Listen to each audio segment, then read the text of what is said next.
Telangana government కు కొన్ని నాకు తెలిసిన సూచనలు నేను ఇవ్వగలను. ఈరోజు రేవంత్ రెడ్డి గారు చేసే పనులు కొంచెం ఇబ్బందిగా అనిపిస్తున్నాయి ప్రజలకు.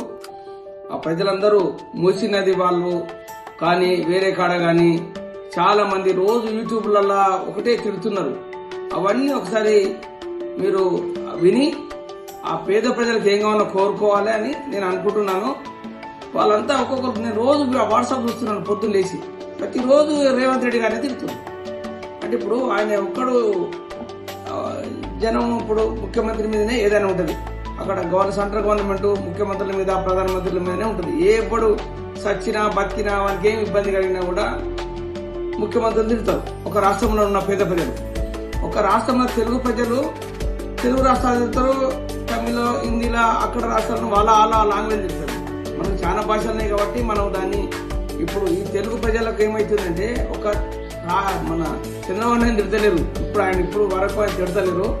ఈ రోజు నేను 1.5 month నుండి చూస్తున్నాను, డైలీ చూస్తున్నాను. అసలు అది ఏం చెట్లు ఏం కట్టదు.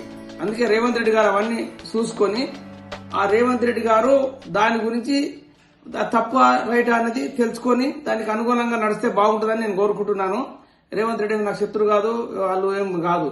కాకపోతే మన పొలిటికల్లో ఇప్పుడు హేమంత బిశ్వా శర్మ అస్సాం, యోగి ఆదిత్యనాథ్ ఉత్తరప్రదేశ్, గోవా సీఎం వీళ్ళు ఎలా చేస్తున్నారు, వాళ్ళని ఎవరు తిడతలేరు. అందుకే దాన్ని మనసులో పెట్టుకుని ఆలోచించి వాళ్ళను మీ ఎంక్వైరీ పెట్టి సిబిఐ వాళ్ళు ఉంటారు కొంతమంది ఎంక్వైరీ చేసే వాళ్ళంతని వాళ్ళు ఇప్పుడు మన మీ దగ్గర ఉన్న సెక్యూరిటీని తీసుకుపోయి అక్కడ ఏం జరుగుతుంది ఏం కథ చూసి ఆడిపోయి నీకు ఒక అవకాశం ఉంటే నీకు టైం ఉంటే అక్కడ పోయి చూసి మీకు ఏం ప్రాబ్లం అవుతుంది అని అవన్నీ అడిగి తెలుసుకుంటే బాగుంటుందని నేను కోరుకుంటున్నాను. ఈ తెలుగు చాలా ఘోరంగా ఉన్నది తెలంగాణలో. అసలు ప్రతి ఒక్క టీవీలలో, ప్రతి ఒక్క వాట్సాప్లలో, చిన్న టీవీ ఛానళ్ళు, యూట్యూబ్ ఛానళ్ళు ప్రతి ఒక్కరు పోయి పెడుతూ తిడుతున్నారు.